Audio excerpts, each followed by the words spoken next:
Welcome, everyone, as we're starting to trickle in. We appreciate you joining us for the Food Freedom Framework webinar. I'm really excited to share what we're going to share with you today. But before we dive in, just a couple of logistical organizational things so that things run smoothly and we all get the most out of this. First and foremost, I want to encourage you to engage and to participate in this webinar. I certainly don't want it to just be me speaking to you as you're taking all the information in, although there's going to be a lot of great information in that regard. But I also want you to interact. So I want you to feel free to ask questions. I want you to participate in this experience so that you really retain a lot of the concepts that we're talking about and can then turn around and apply them in your plan walking away from this. So a couple of ways you can do that. First, when you have questions, feel free to use the raise hand feature, which should be down in the bottom toolbar somewhere of your Zoom. That will give me a notification that you have a question so that I can stop and we can go through that. Now, you can either unmute yourself to ask that question when the time comes, or if you don't feel comfortable, you can type it in the chat, and that will at least give me the opportunity to see that there's a question there to make sure that it gets answered. So that's the first. The second is occasionally I'm going to ask you to potentially drop something into the chat box. It could be as simple as an emoji. It could be some sort of text, just a brief statement, just to get you involved, get you kind of thinking about things a little bit more deeply. So when that occurs, I definitely encourage you to do so. And I'm going to start first and foremost with this to encourage you to drop in the chat just an emoji to express your excitement to achieve food freedom. Food freedom, of course, being able to relieve yourself of all the unnecessary food restrictions, the guilt, the anxiety around eating some of your favorite foods. If you're excited to put all that behind you and actually start enjoying some of your favorite foods again, guilt-free, and be able to improve your health, just pop your favorite emoji into the chat so we can rock this thing out. And then while we do that, we're going to dive into things. Food Freedom Framework.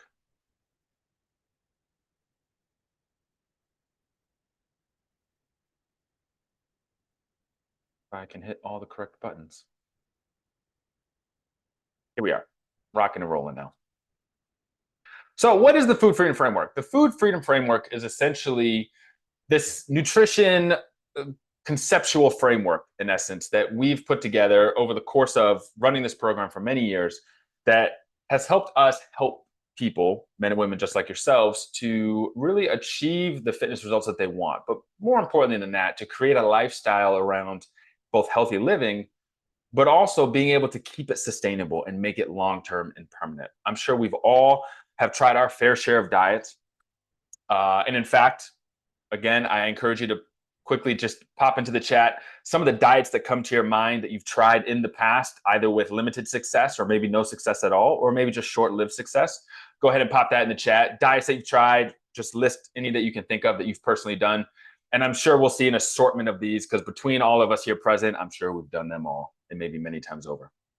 So what I'd like to do is make it very clear that this is not another diet. This is not another specific way to restrict what you're eating. It's really just a way to understand what matters and what doesn't for your nutrition to ensure that you're really getting the best results and are able to maintain that in the long term. So my goal by the end of this is to let you walk away with a better insight into how to achieve food freedom for yourself, because it will look a little different for each person. But before we dive into that, a little bit about me. For those of us who may not know, my name is Alex McBrary. And I had my own personal weight loss journey of losing nearly 100 pounds over the course of 15 months over 15 years ago. And those are pretty important stats because one, I did do it very quickly, which I certainly don't recommend for everyone. And it was a period of my life when I could do so. But most importantly is I've been able to keep it off for over a decade. And that is what's most important because when we look at the research of obesity rates and weight loss, what we find is that only 20% of people who successfully lose weight are able to keep it off 5 years after reaching their goal. So 80% of people, and this is not even people who never reach their goal, this is 80% of people who achieve their initial goal, their body composition goal, are able to maintain it over the course of at least 5 years. And part of that is for a lot of the reasons that we're going to talk about today, but we want to switch that. We want to be able to not only get you there, but also teach you how to stay there for decades to come. And now some of this is informed as well by my personal experience career-wise as a professional fitness coach full-time for over a decade. And so in that time, I've helped men and women from all walks of life, from all lifestyles, with all types of crazy schedules, and I've helped them achieve the goals that they set out, and to do so using this system in a sustainable way. And in fact, this food freedom framework is really derived from being able to observe what was working amongst these people and what wasn't. And what it really allowed us to do is connect the common denominators between all of these different people from all of these different walks of life. What worked unanimously across the board, and what could we extrapolate to create this framework? So we're going to see a lot of that here today. Now, of course, me and my team, we help people all over the world to really challenge traditional diet culture to get out of this mode of restriction and deprivation, the being hungry all the time, or feeling like you can't go be social with your friends and your family, or you can't celebrate birthdays and holidays and anniversaries and special occasions. We want to give you that stuff back because we know, and again, from what we've seen over the past 10 years, is that the people that achieve their goal and can actually live their life are much more likely to sustain those changes. And that is what we're after. And just a little bit about me as a coach, my degrees in psychology from the University of Michigan, where I studied motivation and mindset. You're going to see a lot of that interplay in this as well. And I've also been a published contributor on publications like Forbes, Muscle and Fitness, USA Today, and many more, talking about these concepts, really trying to shift the way that coaches are helping people to be a little bit more sustainable and move away from what's traditionally been true in the fitness space of those typical diets. So we're gonna shift away from all of that today. Now, what I'm about to share with you now is, again, our step-by-step process that we use with the members in our program to begin to teach them how to conceptualize their nutrition, but also relieve some of those restrictions and some of those barriers. And it's, of course, informed by all of the real-world people that we've helped over the course of the past 10 years to really, again, connect the dots between people, what works, what doesn't, what actually makes an impact on the changes you're going to see and on your body, and what's just marketing ploys used to sell products. And in the process of teaching you this step-by-step process, my goal, of course, is to give you back control of your eating. Not only eating in terms of your portions, of knowing how much you actually need to reach your goals and how much is going to sustain you so that you're not overeating, but also control in the sense of actually knowing that you can eat some of your favorite foods and you can include these things into your diet without feeling bad, without feeling guilty, without feeling like you've done something wrong. Because that, in turn, as I'm sure many of us have experienced, can turn around and lead us to then just continue to overeat and continue back into those bad habits that keep us trapped in the space of both being unhealthy and unhappy. And we don't want either of those, right? But that begs the question, of course. I'm sure many of us here have tried dieting in the past. I'm sure it's unanimous across the board. Everyone on this call right now has tried diets. I know me personally, in my weight loss journey, I tried over a dozen different diets, all with different degrees of success. And so that begs the question, why is nutrition so difficult? Why is it so hard to change the way that we're eating or to understand what our body needs to be healthy and happy and have all the energy that we want? And there's really three key pillars that we've identified. One is modern society, our fast-paced sedentary lifestyles, where everything can be had at our fingertips from our mobile device. I mean, nowadays, you could sit on your couch and without even moving more than your thumbs, you can have any food that you desire delivered right to your front door. And that is unlike any other time in human history. The ease of access of these things is making it very challenging to keep our nutrition in order or to choose healthier options because convenience has become a big factor. Another element that's making it really difficult to control our eating is all of the conflicting information that you find circulating this space of what you should do, what you shouldn't do, what's bad for you, what's not bad for you. And in fact, I don't know if anyone's seen, there's been multiple social media videos of, scientific backed fitness coaches whom I would consider, who really look at the research and say, okay, what's real and what's not. And they make the little parody videos of all of the other fitness influencers who push all these diet protocols and all these very particular things that like to demonize food groups. And if you took all of the demonized foods across all the different social media experts and fitness experts and gurus and whatnot, and you put them all together, there would literally be nothing else that you are allowed to eat based on these arbitrary rules. And so the fact that all of this can be conflicting really tells us that there's something else going on here. There's something else happening. It's not so simple as good and bad. There's something else underlying all of this. And that's ultimately what we discovered with the food freedom framework.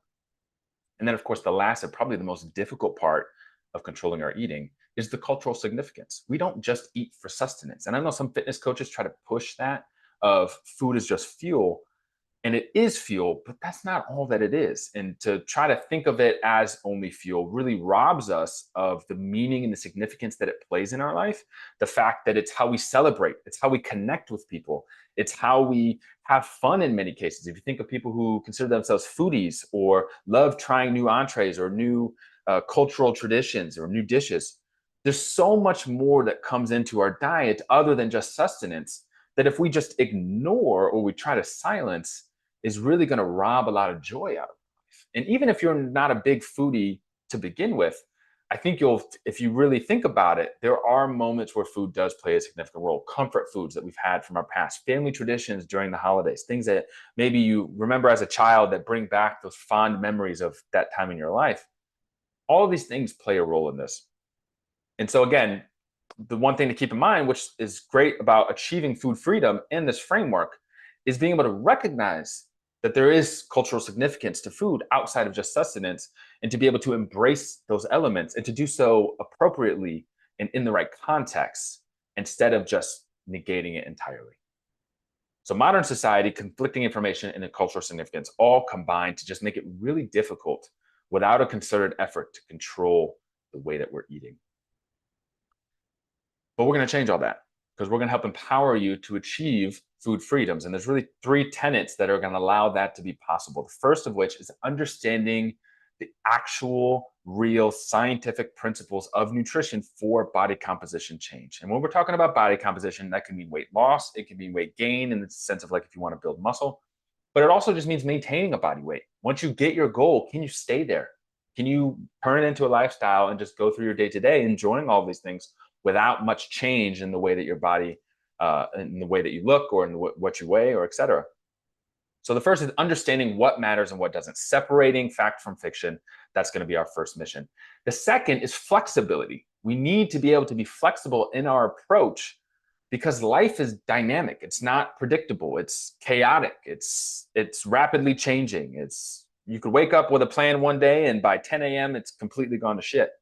And so being able to be flexible is crucial for navigating all of the particular food environments that you might find yourself in. And this is really where it contrasts with what many of us have come to know, I'm sure, of these rigid dieting systems. The eat this, don't eat that. The you can't eat carbs, you can't have sugar, you can't eat fats, you can't eat after 7 p.m., you can't do this, you can't do that.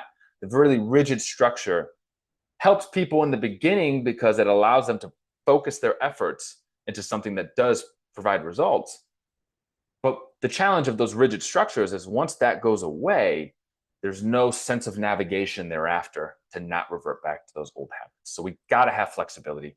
And then when we have an understanding of the scientific nutrition principles that matter, and we have the flexibility to navigate life's dynamic nature, then we attain sustainability, which is the ability to actually work in our social life so that we can maintain these practices in the long run. So we're going to help you achieve all three of these things tonight. So if you're excited to achieve food freedom, again, pop an excited emoji down in the chat.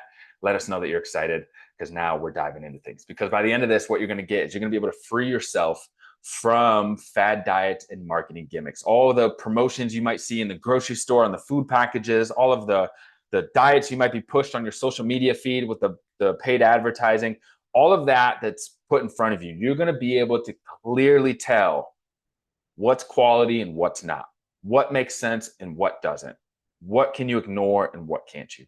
Okay, so we're going to give you that by the time you walk away tonight. The other thing we're going to give you is the ability to start eliminating food guilt and anxiety, freeing yourself from the pressures of being perfect or following a rigid set of rules, and realizing that when it comes to food, there really is no good and bad. We're really going to see that more specifically later. There is no good and bad. So we're going to help make things a little bit more sustainable for you. Before we go any further, though, I do have to say, because this is a perspective shifting look at nutrition, it's going to challenge a lot of what you may have been led to believe from the past diets that you followed.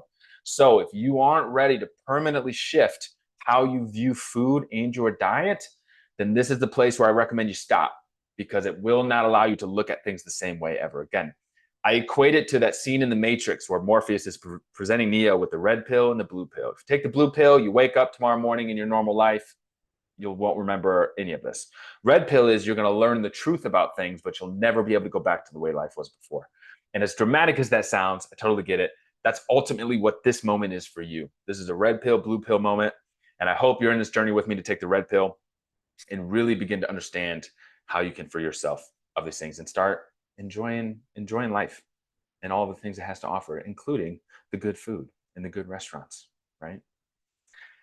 Diving into it, here we are. If you're still with us, Food Freedom Framework. This is ultimately the framework that we're going to use to make all those changes, okay? So you can think of this as a hierarchy. You can think of it as a pyramid. You can even think of it as a staircase if you so desire. But really, this is what ultimately matters for improving your nutrition. These are the 5 levels of the Food Freedom Framework, starting at the base layer with calorie consumption. Next, into our protein intake. Okay, so protein, those of us who might be familiar, protein is things like chicken breasts or animal meats or eggs or protein powders, the things that help us build muscle, and we'll talk more details about that here shortly. Above that is our carb and fat distribution. Okay, and we're going to talk about the importance of both of these nutrients. So neither of them should be avoided, but they should be understood. Above that's our food quality. Are we eating good, wholesome foods, or are we sticking mostly to processed things that have very little nutritional value? And the reality of food quality is also likely to be pretty surprising. And then very lastly at the top is meal timing. Are we taking into account the considerations around when we should be eating our meals, when we should be eating certain nutrients to really maximize our results? Now, as we go up in the hierarchy here, what we're really talking about is optimizing our nutrition for whatever goal we have is. And this is true regardless if we have a weight loss goal, if we have a muscle gain goal, or if we just want to maintain. The order of these are important and remain the same. Some considerations change within each level, but for the most part, they still stay relatively the same. So an important caveat to this hierarchy, it is in order of importance. So calorie consumption on the bottom is the most important thing we have to factor in when we're thinking about where to begin shifting our nutrition, shifting our diet, okay? So a couple of food freedom cheat codes for you. The first is to focus on calories as the base layer, okay? So if we go back here, again, number 1 priority is the calories for a reason, because that's going to be the main driver of our body composition changes. And there's no way around that. It doesn't make sense to focus on eating healthy food if we can't control our calories, because at the end of the day, we can overeat healthy things. We can overeat vegetables. We can overeat fruit. We can overeat good proteins. And that can cause us to gain weight when we don't want to, if we're not keeping into account our calorie consumption. Okay, so calories, we want to start at the base layer. It is the most important.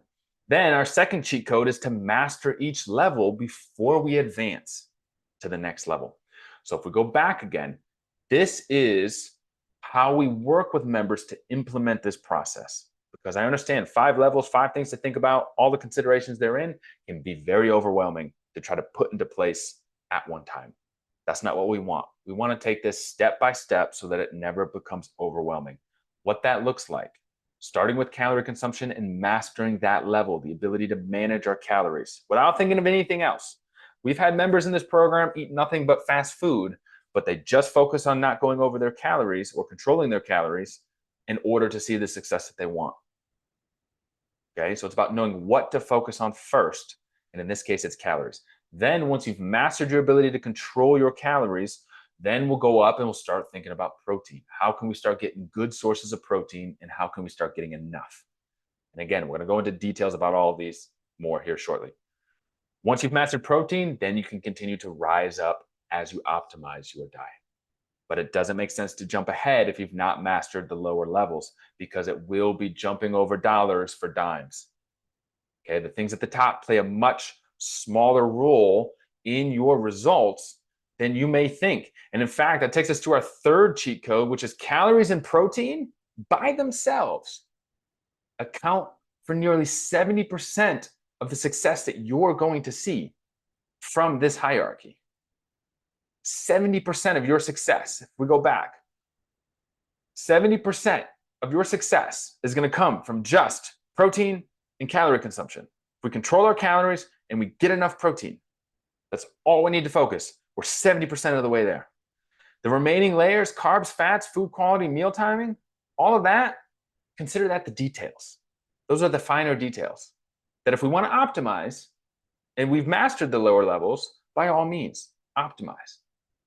But if you're struggling to control your calories and to get enough protein, we shouldn't even be thinking about the details because it's going to have a very smaller impact than we want than focusing on these things. And in fact, we have many members in our program, we don't even think about any of this. They just let that go and they just focus on this in order to see the results that they want. And they're happy with that. Okay. So protein and calorie consumption is the most important. It's going to account for the most success you're going to have with this. The last thing I'll say before we go to that last cheat code is a way to think about this hierarchy in general before we get into the details is, again, with very rigid dieting structures, there's built in a lot of all or nothing, black and white thinking. You're either all in or you're all out. And so I know a lot of people, the first time they see this framework, this hierarchy, they immediately jump to, I have to accomplish all 5 things and be perfect with it in order for it to work. And I hope we've started to break that down a little bit by suggesting that take it one layer at a time and you will see success the whole time, but you'll build up to optimize. And knowing that the bottom 2 layers are going to account for the vast majority of your success. But the rest of it, the way I want you to think about this is as a dimmer, not an on-off switch. So you can optimize for all of these layers when you're at home, in your routine, you have control, you're cooking at home, you're in charge of the groceries, you have the time and the access to do all of those things. But for individuals who travel and now they're outside of that environment, they have less control, they don't have the time to put into it. That doesn't mean we give up entirely. It just means we turn the dimmer down. So if we're doing all 5 levels at home, when we travel, again, maybe we turn the dimmer down to just focus on calories and protein again. Maybe those are the only things we're thinking about. And if it's a really extreme case, maybe we're dialing it all the way down to just controlling our calories and we're not even thinking about protein. Okay? So it's a dimmer. We can turn it up to optimize. We can turn it down when we have less control so that we're always doing something for our health. And that dimmer is going to help this be sustainable. Okay? Our last cheat code, of course, is that the Food Freedom Framework explains how all fad diets work. And I'm going to show you exactly how here in a moment, but I just want you to sit with that for a moment. The Food Freedom Framework explains how all fad diets work. It can explain every single diet you've ever tried. So if you go back to the chat and you think about or you review all the diets people popped in, or you think about all the diets you've tried in the past, I'm going to explain to you how they work here in a moment. But before that, let's start to dive in to the specifics of each of those layers of our Food Freedom Framework. Level 1, most important, base layer, setting the foundation, understanding calories. We need to understand how calories work.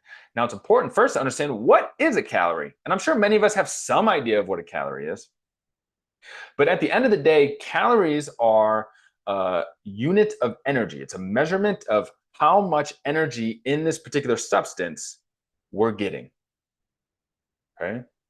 And this energy supplies our body so that we can move, so that we can do things, so that our heart beats, so that our lungs expand when we breathe, so our brain can think and we can have thoughts and we can do all the things. And we can go work out in the gym, we can walk, we can move our body. All of those things are energy derived from the calories that we eat. Now, there's really 3 laws to calories that we need to understand when it comes to body composition. This probably looks familiar to all of us. We've probably heard this at some degree, but the review is going to be essential nevertheless. So if we want to achieve weight loss, we have to be eating less than we're burning. Our dumbbell hand here is our exercise, our utensils are our eating. Our eating has to be less, the number of calories we consume have to be less than the calories we are burning through movement, whether that's exercise or just movement in our daily life. If that's true, we will lose weight. If the calories we consume are equal to the calories we burn through exercise, our weight stays unchanged. And lastly, if the calories we consume through food are greater than the calories we burn through movement, we gain weight. So if we eat more than we move, we gain. If we eat less than we move, we lose. And if they're the same, our weight also stays the same. So a quick note about why that is, of course, the body fat stores in our body are stored energy. That's what that is. So the reason we lose weight when we eat less than we burn is because our body still has needs. It has energy needs. And if it can't be met through the food that we're consuming, our body uses body fat stores to supply the remainder. So this is why weight loss takes time. This is why it's gradual, because it's not just melting the body fat off of our body directly. We have to create this deficit in our calories so that consistently over a matter of time, our body has to supply extra energy from the body fat that we're storing so that it eventually goes away. This is the most fundamental principle that we have to understand about body composition changes. Calories matter that much, and it matters under all circumstances. It doesn't matter what dietary restrictions you have. It doesn't matter what medical conditions you have. It doesn't matter. This has to be true, or this is true at all times, and it has to be controlled. If we want to lose weight, we have to eat less than we're burning. If we want to stay the same, those have to be equal. If we want to gain weight, we have to eat more than we're burning. Okay? With this understanding of calories, now we can see and explain why fad diets actually work. We're going to do that now. So we're explaining fad diets. So I want to pop over to the chat and I want to see if anyone popped in some diets. Some of us have never been on a diet. I love it. I love it. Then you're starting fresh. We got keto. We got plant-based. Intermittent fasting. I see a lot of keto in here. Okay. So we'll take keto.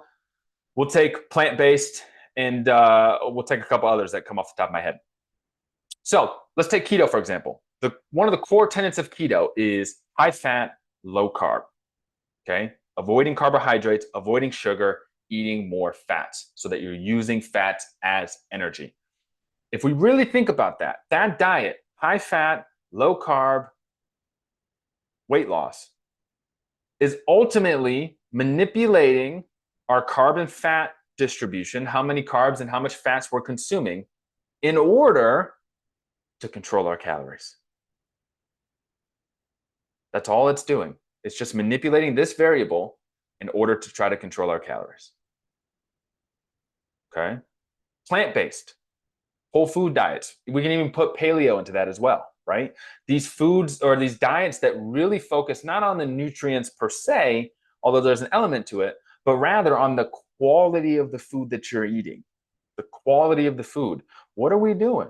We're just manipulating the food quality in hopes that it will give you more nutrients, you'll be more satisfied, you'll be more full, and that will make it easier to control your calories.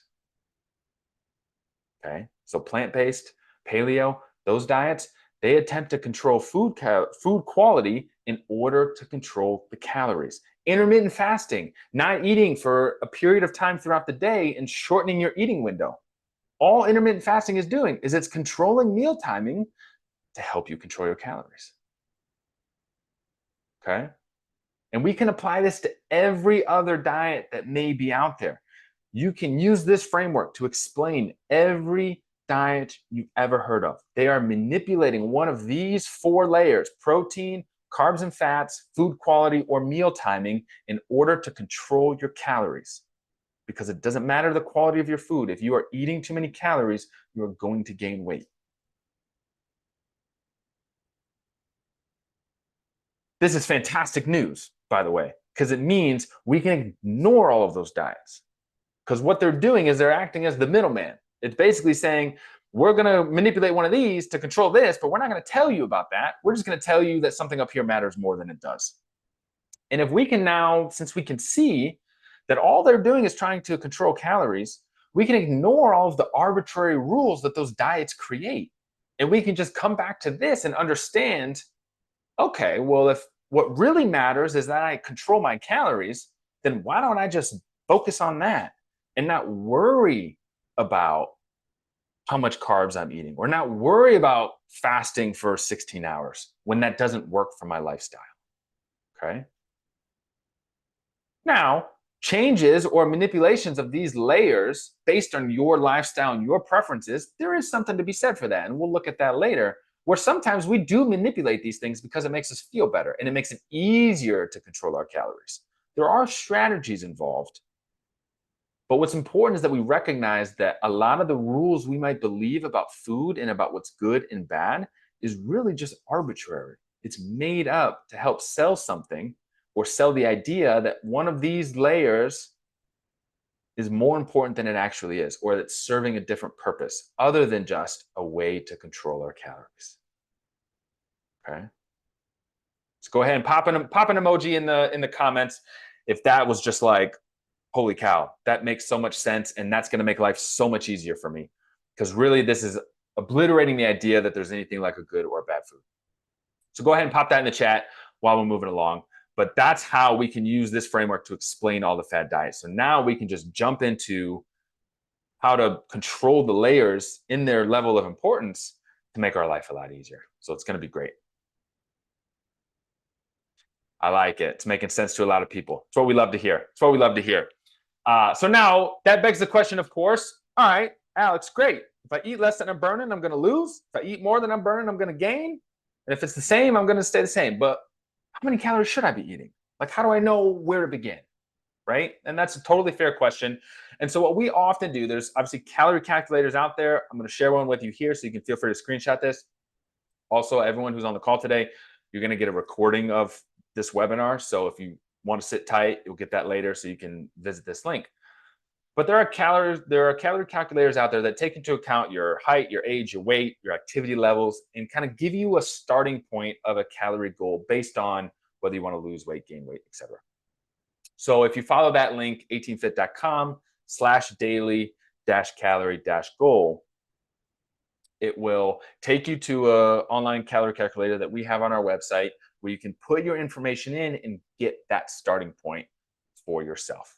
Okay, and we do this with all the members that come into our program. We run their numbers.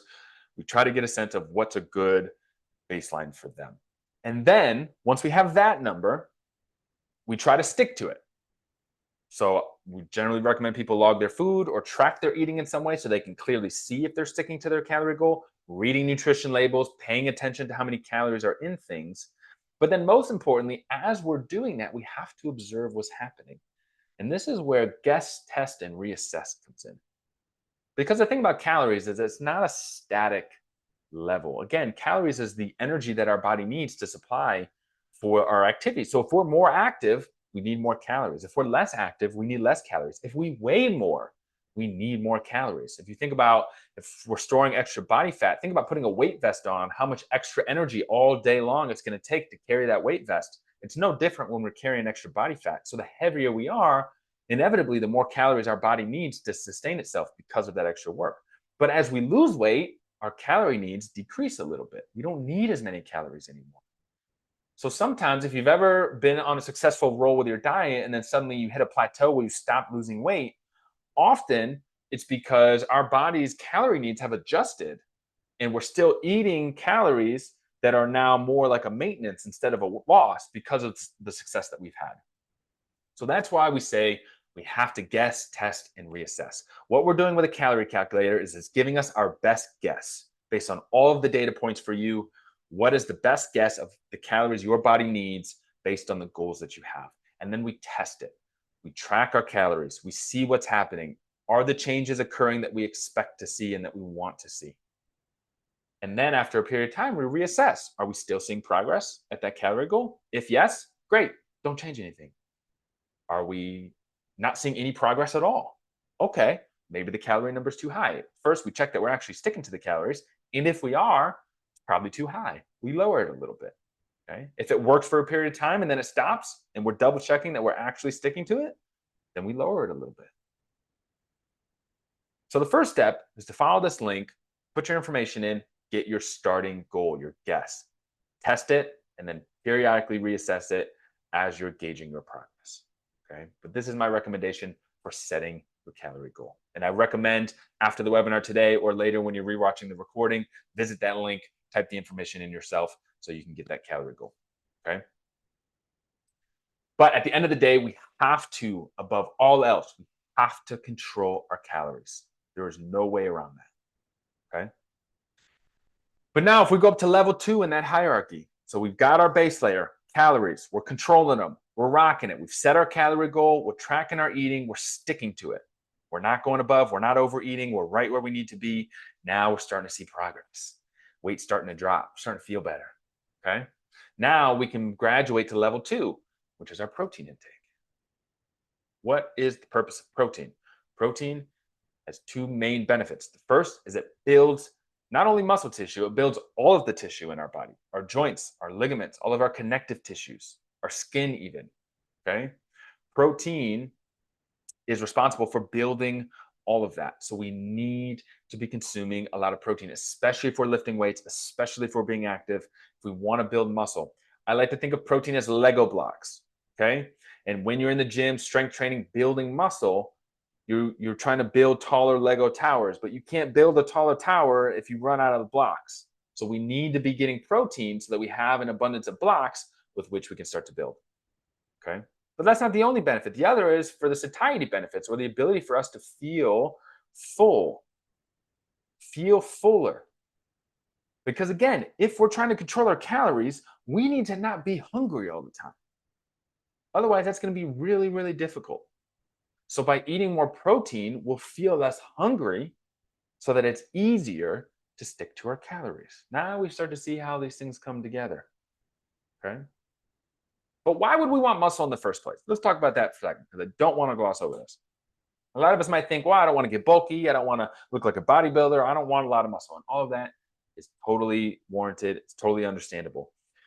But it's not about building muscle for an aesthetic purpose. Muscle is actually an active tissue, and it will make it easier for you to lose weight when you have more muscle in your body. And that doesn't mean aesthetically being big and bulky, but it does mean having strong, dense muscle tissue that not only is going to help you lose weight, and I'll explain why in a second, but it's also going to give you the power to be able to do more things. You'll be stronger. You'll be able to have more energy because things won't feel so hard. You'll be able to lift more. You won't have to ask for help. Not only that, but resistance training, strength training has been shown to be have the biggest benefit of all fitness activities for your long-term health as you age. Okay. It is the #1 way to fight against osteoporosis, which is the hollowing of the bones, making them more brittle and easier to break as we age. When we resistance train, not only do our muscles grow stronger, but our bones grow denser, thicker, and less likely to fracture. Less likely to fracture if we fall, less likely to fracture if we stub a toe or jam a finger. All of these things are going to help us maintain our health long term. Now, how does it help us lose weight? Again, muscle is an active tissue. What that means is it requires energy, it requires calories just to maintain itself. Best analogy I can use for this, if we take body fat and muscle tissue, both of them are living on your body. They're roommates, so to speak. Body fat lives rent-free. Body fat's the squatter that just hangs out, never pays rent, just there, kind of annoying, always in the way, right? They're doing nothing for you. They're just living in your home. Terrible tenant. Muscle pays its rent on time. It's a nice tenant. Never bothers you, helps you out around the house, helps you with the dishes and the cleaning, does all the things you'd expect out of a roommate. Okay? They're responsible. We would love to have more muscle in our body because it's going to help us lose weight by burning extra calories instead of body fat, which just sits there and makes everything more difficult. So we want to get rid of the squatters. We want good tenants. That's why we want to eat protein. Okay? So once we've graduated from level 1, controlling our calories, then we really do want to focus on getting more protein. Now, what does that actually look like? How do we find how much protein we need? There's really 2 ways to do this, and I recommend using both methods in order to find a range of protein. Okay, so really what we're talking about here is grams of protein or percentage of your total calories. And we'll talk more about that later on, this kind of percentage deal of our nutrients. But the first way to determine your calorie goal is the simplest. It's going to be 1 gram per pound of your ideal body weight. So if you want to weigh 145 pounds, your protein goal is 145 grams of protein every single day. So this is a daily goal, 145 grams every day if you want to weigh 145 pounds. Okay. Now, this is a little bit different than the traditional method, which is just 1 gram per pound of body weight. And the reason I don't like that, again, having worked with weight loss clients for the past decade, is it doesn't make sense to give someone an arbitrarily high protein goal just because that's what they weigh at that time. So if someone wants to be 145 pounds, but they weigh 180, their body doesn't actually need 180 grams of protein. So why force them to eat that much? Ideal body weight makes it much more manageable, much easier, and it's a much more accurate number for where you want to end up once you reach your goal. Okay, so 1 gram per pound of your ideal body weight per day. That's the first number that we want. And again, if you're not sure what your ideal body weight is, you can go off of 1 gram per pound of body weight, or you can kind of estimate where you'd like to be. You can also look up the recommended guidelines for a healthy body weight based on your height and build, although those numbers can be sometimes off. But again, as a good starting point, definitely easy to do if you're unsure of what your ideal body weight is. Step 2 is to take 30% of your total calories. And I'm going to explain how to find that number a little bit later on. But when we take 30% of our total calories for the day coming from protein, that's going to give you a number in grams. Now, if we take these two numbers, 30% of our total calories, 1 gram per pound of our ideal body weight, it's going to create a range. There's going to be a high number and there's going to be a low number. And your goal is to get enough protein somewhere within that range every single day. The other reason I like creating this range is it provides, like we talked about in the beginning, more flexibility. Hard targets are tough because hard targets make it very black or white. I need to do this or I failed. But a range gives us an easier target to hit because now we just have to fall somewhere in between these two numbers and we will have successfully gotten our protein for the day. Okay. So 1 gram per pound of ideal body weight, 30% of total calories, those two numbers are going to create a range. That's our protein goal that we want to try to hit every single day. Again, we want to focus on that once we've achieved mastery of controlling our calories. Okay. So we've mastered level 1, we've mastered level 2. Calories are controlled, protein goals being met. If we wanted to stop there, 70% of the way we're going to be able to do if we just focus on those two things. Nothing else. Just those two things. You'll get most of the way towards your body composition goals. Again, I want to take everything else we talk about, level 3, level 4, level 5, as the details. These are the optimization. Okay? If we want to optimize, if we want to take things to the next level, if we really want to see what we can accomplish, that's when we start worrying about these next 3 layers. But we don't have to.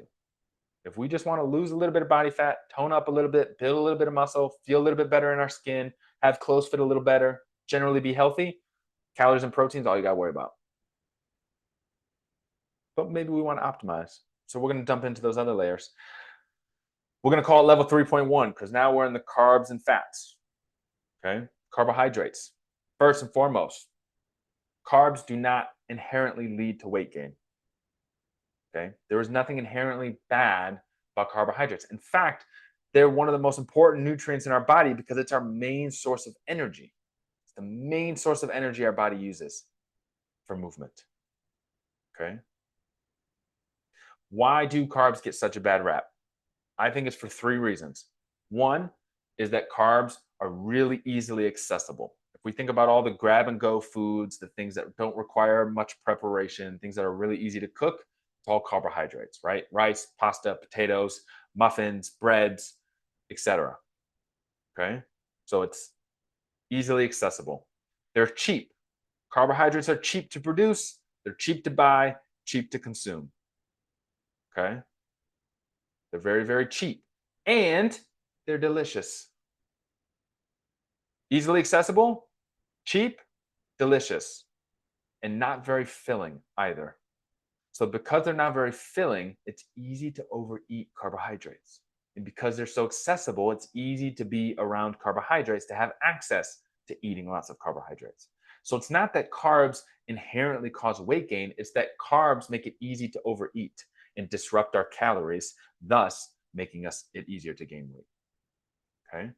But again, understanding that calories matter, now we can see that carbohydrates aren't bad. We just have to know how to control our intake of them so that we don't disrupt our calories. Okay. Now, our carbohydrate needs are going to differ a little bit depending on our activity level. So, like athletes in particular, this is when this really comes into consideration. The more active we are, chances are the more carbohydrates our body is going to need because it's going to need more energy for that activity. The less active we are, the less carbohydrates our body is likely to need. Now, again, this is details. If we're not that active outside of our workouts, maybe we work a desk job, long hours, we go to the gym a couple times a week regularly, and we have our calorie goal, we can still eat carbohydrates. There's nothing wrong with it as long as we control our calories. But if we're more active, we definitely want to consider more carbohydrate intake. And we'll talk about the distribution of that later on. The other point I want to make about debunking the carbohydrate myth or the sugar myth, right? Because sugar is a carbohydrate. And so sugar has been touted as being bad for you as well. The reality is, sugar, of course, which is glucose, gets broken down into the bloodstream. Every food that we consume that can be used for energy, protein, fats can both be used for energy when we don't have carbohydrates in our system. But even those foods, when we break them down in the body as energy, they get converted into glucose. They get turned into sugar. So even if we're not eating sugar, the foods that we eat get turned into sugar. So sugar is not bad for us. Now, high amounts disrupting our calories, overeating, lots of sugar, that of course can lead to some negative health outcomes, right? Because now we're just bombarding our body with more energy than we need. That can lead to type 2 diabetes. That's what that is, right? And overabundance of sugar, inactivity, weight gain, sometimes lead to type 2 diabetes. But it's not the sugar inherent itself, it's the disruption of the calorie balance over a prolonged period of time, leading to a lot of weight gain that then disrupts body's processes. Because again, if we only eat fats, when it gets broken down to energy, it's broken down to glucose. Okay? It's a process called gluconeogenesis with protein, which is when protein, if we use protein for energy, which happens when we don't have enough carbohydrates and we don't have enough fats, it turns protein into glucose. Gluconeogenesis, creating glucose from something not glucose. Okay? So sugar is not inherently bad for us. It just has to be controlled so that we don't disrupt our calorie consumption. And it falls into the same category as the other carbohydrates, which is it's easily accessible, it's cheap, and it's delicious. So it's easy to overeat them. But if we're aware of that, we don't have to be afraid of it. Okay, so this is why we can eat some of our favorite desserts, because the sugar is not really bad for us. It just has to, we have to be mindful. Okay. Now, level 3.2, of course, the other half of this equation is the role of dietary fats. This is the fats we're consuming in our diet, not the body fat on our body. But fats also should not be avoided. This was like the 90s era dieting with like the Atkins diet. And now, oh, I'm sorry, not Atkins, the opposite of that. A lot of low fat craze. It's come back around now where now fat is in with keto and Atkins. But before that, it was the low fat craze. Everything needs to be low fat. And the reality is that dietary fats do play important roles in the body, namely hormone production and regulation. Okay. So especially for women who are either perimenopausal or in menopause, who are struggling with their hormones, eating a good amount of fat, an appropriate amount of fat in your diet is crucial for helping to regulate those hormones. Okay. In fact, one of the worst things you can do to exacerbate the symptoms of menopause is to drastically undereat fats. So it does have important roles in the body. Okay. So we do want to make sure we're consuming an appropriate amount. Now, not all fats are created equal. Of course, we have saturated fats and we have unsaturated fats. Saturated fats are our animal product fats. Okay, fats from like red meat, fats from pork, things like that. Unsaturated fats are plant-based, olive oil, okay, nuts and seeds. Those are the unsaturated fats are the fats that we would like to have more of in our diet. It doesn't mean we can never have saturated fats. We just want to control them a little bit more because of their impact on heart health and all the other considerations therein. The unsaturated fats are going to be the more health improving fats in our diet. They're going to do all the good things that we want. Okay, so we definitely want fats. They play an important role. We want to make sure we're getting the right kinds. Now we're getting into how do we distribute. We've talked about the three main nutrients our body gets: protein, which is in level 2, carbs and fats, which we're talking about now in level 3 of our food freedom framework. How do we distribute them across our calories for the day? How do we know how much of each? That's what we're talking about here. This split, this percentage split, is what I recommend starting with. Okay, 40% carbohydrates, 30% fats, 30% protein. Okay, it's going to give you enough protein to support muscle building. It's going to give you enough protein to rebuild the tissue and to stay full. You're going to get enough carbohydrates to fuel the exercise that you are likely doing. And then you're going to get enough fats for the hormone production and all the other health benefits that we want. Okay, but this is also going to fall into the guess, test, and reassess model, which is we start with this. This is what we have most of our members start with, unless they have specific athletic events that they're preparing for. And then we test it. How are you feeling? How are things going? Are you seeing the progress that you want? Then we reassess. Do we need to change this? Do we need to give you less fats and more carbs because you're more heavily active? Do we need to give you more fats and less carbs because you feel better that way? You feel more lethargic when you eat higher carbs. There's a lot of individual preference involved here. So we have to constantly guess, test, and reassess. But this is the starting point that I would recommend. 30% protein, 40% carbs, 30% fats. Now, how do we figure that out for yourself in terms of grams, how many you need to be eating? This is how we're going to figure out. We call this the math of macros. So when we were talking about the 30% of calories from protein earlier, this is also what I was referring to as well, which is in protein, there's 4 calories per gram. For carbs, there's also 4 calories per gram. But for fats, there's 9 calories per gram. This is why high-fat foods have so many extra calories in them. And the best way I like to show this example is if you take an orange and an avocado. They're about the same size, same amount of food physically. The orange is all carbohydrates, and the avocado has a lot more fat in it. Now, the calories of the entire orange is about 80 calories. In the avocado, 250 calories. So there's a big discrepancy in calories, even though it's the same quantity of food, because the one is more fat and the other one's more carbohydrates. Okay? So these are important numbers to remember. 4 calories per gram for protein and carbs, 9 calories per gram for fats. Now let's take an example. We're going to take an individual, again, made up numbers, 160 pounds, and they're aiming for that baseline macro split that we talked about in the previous slide: 30% protein, 40% carbs, 30% fats. Now, their current calorie goal happens to be 1,600 calories per day. This is the level that's going to allow them to see a modest deficit to see weight loss over time. When it comes to weight loss, we want to aim for 1 to 2 pounds per week max. We don't want to go any faster than that, or else we risk going into the territory of being overly restrictive and overly hungry. Okay, so 1,600 calories a day. All we're going to do is we're going to take that 1,600, we're going to multiply it by 0.3, 30% for protein. It's going to give us 480 calories of our daily total should come from protein. Then we divide that by 4, because there's 4 calories per gram for protein. That's going to give us 120 grams of protein per day if we're using the 30% model. Okay, so for this particular person, they weigh 160 pounds. They want to weigh 145. Their protein range on the low end, 30% would be 120 grams. On the high end would be 145 grams, their ideal body weight.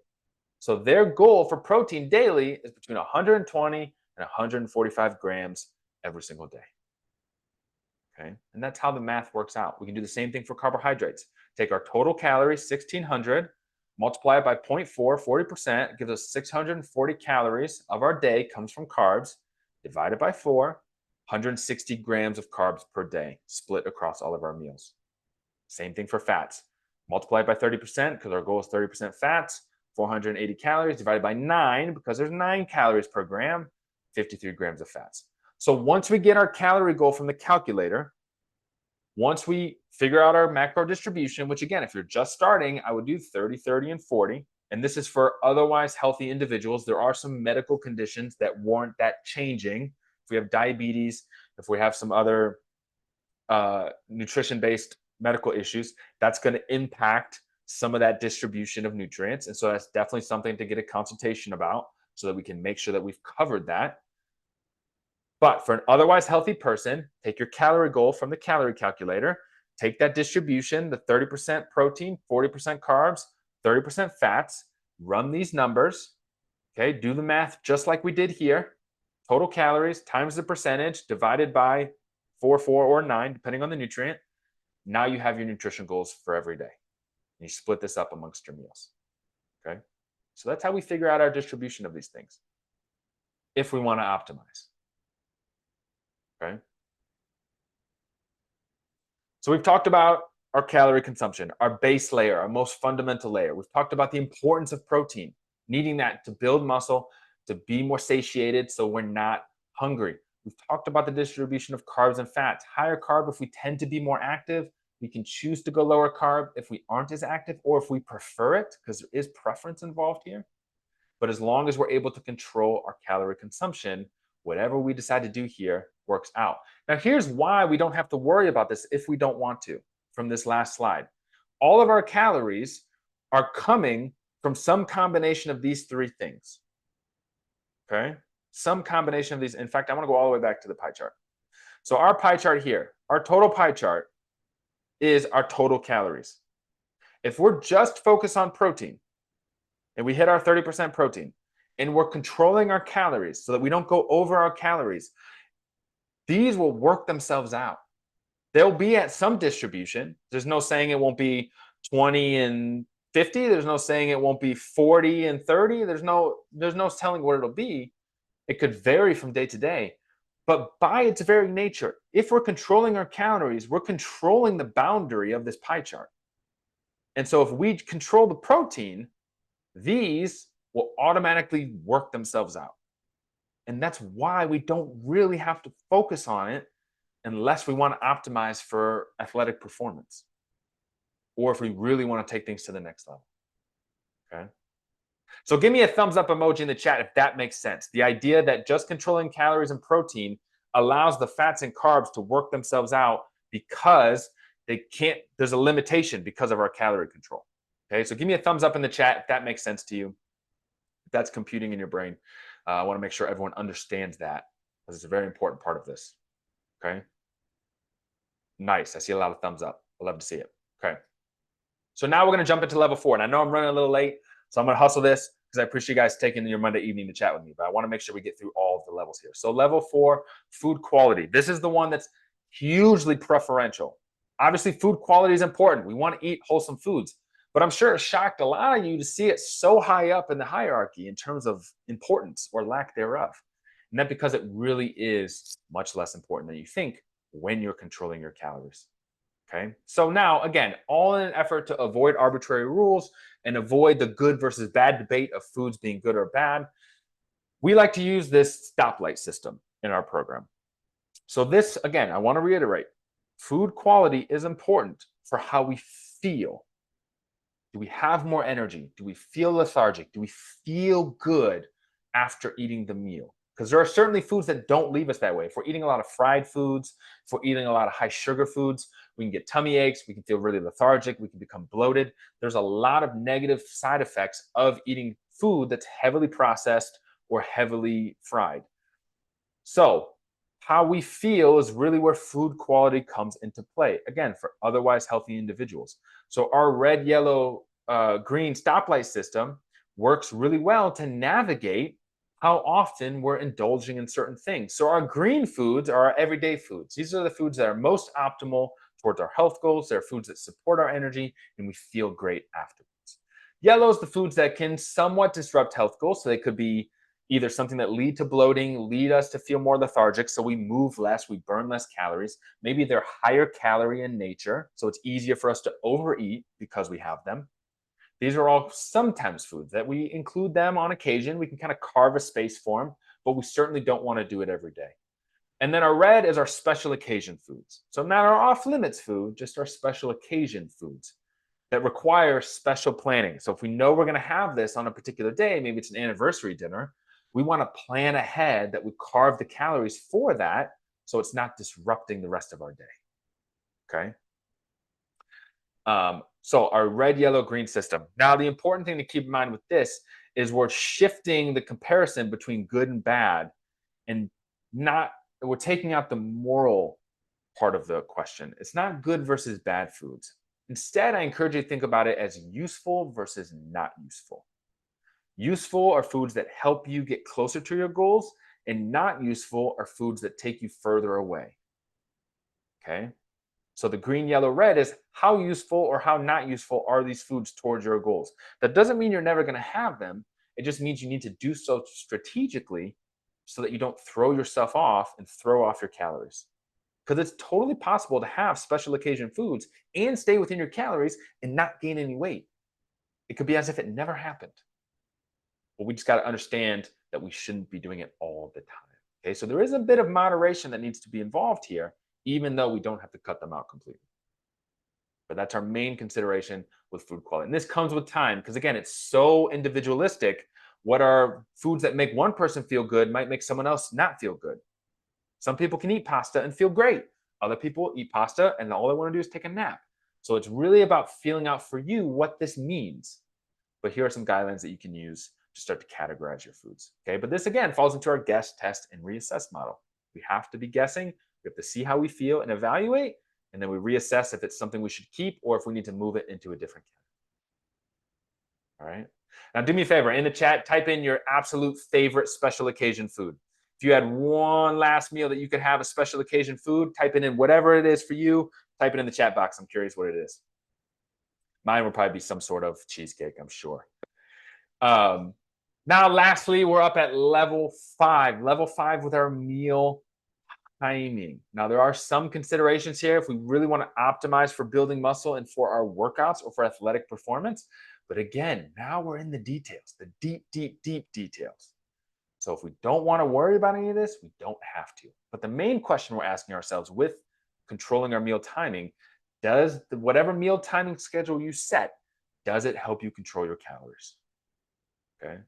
There are instances where I've used intermittent fasting strategies with members in our program because of their lifestyle and the way their schedule worked. It helped them control their calories better.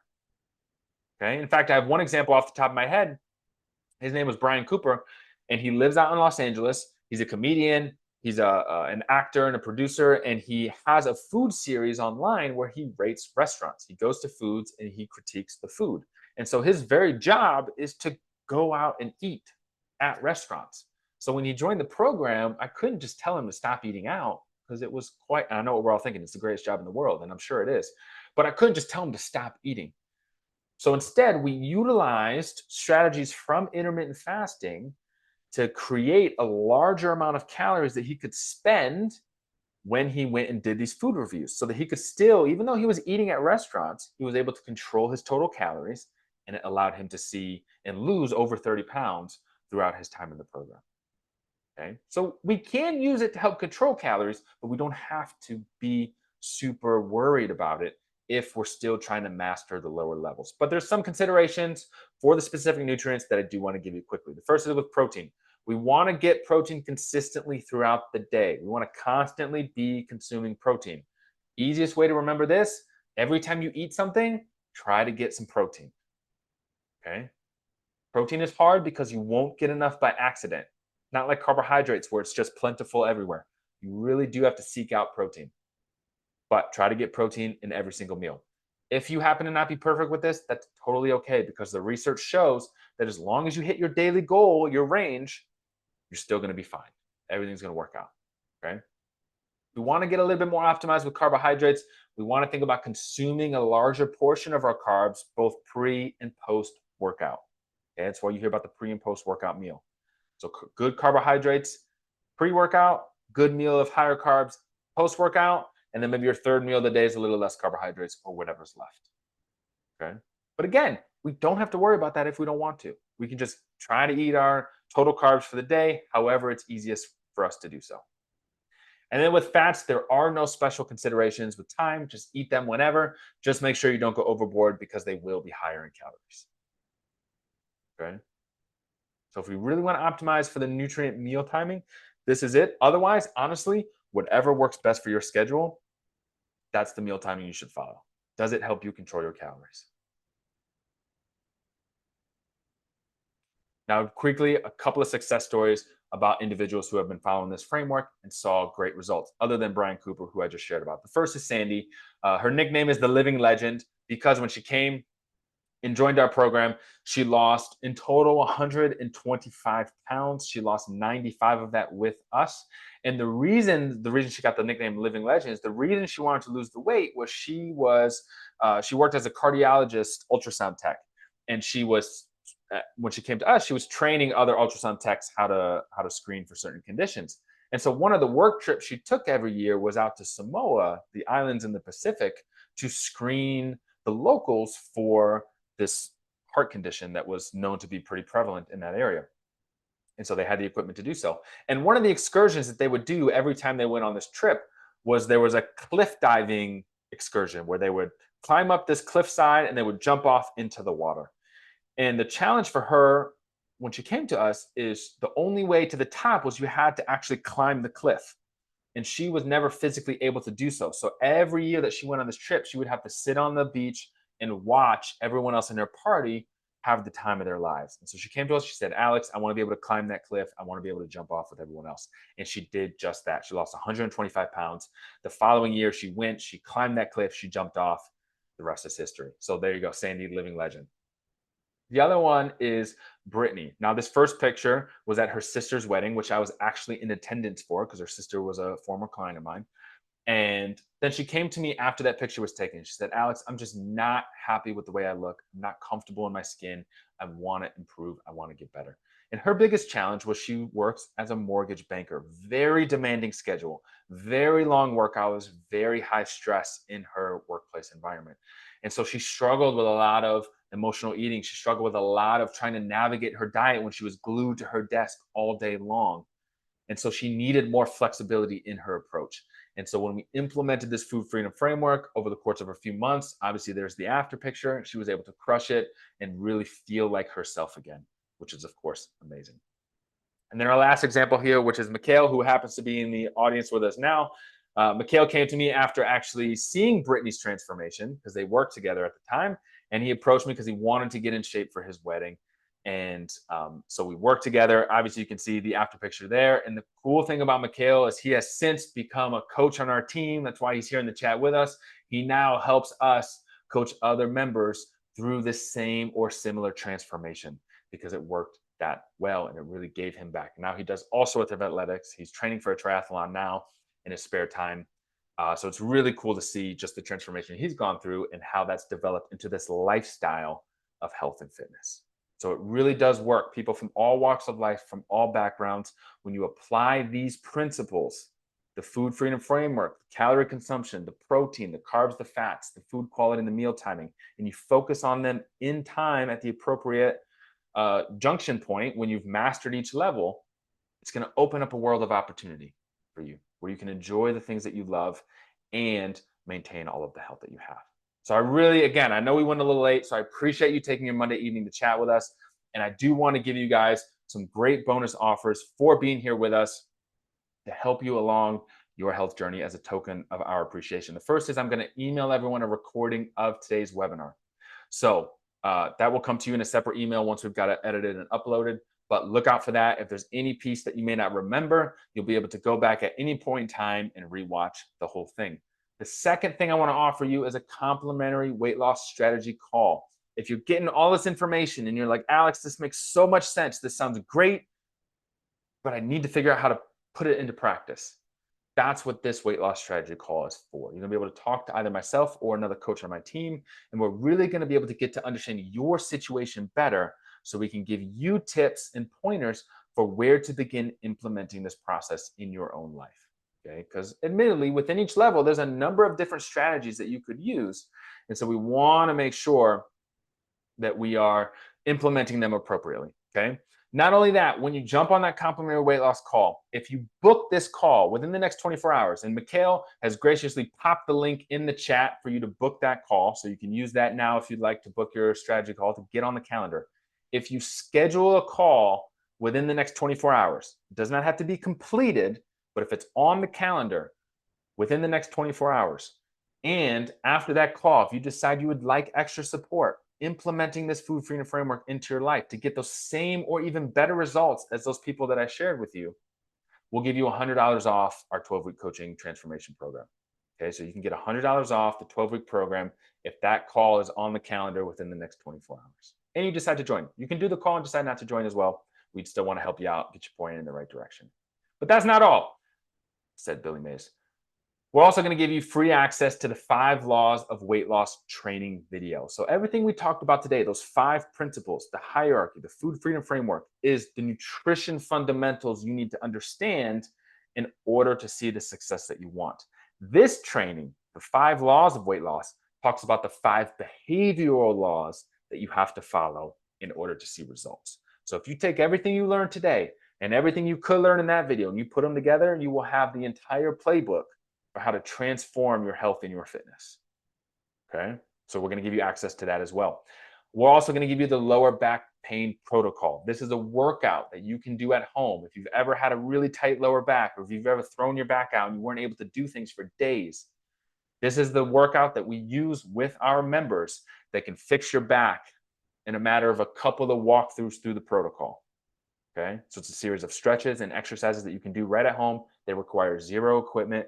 As long as you have enough space on the floor to make a snow angel, you can complete that workout. It will get rid of your lower back pain if ever you're struggling with that. So we're going to give you a copy of that as well.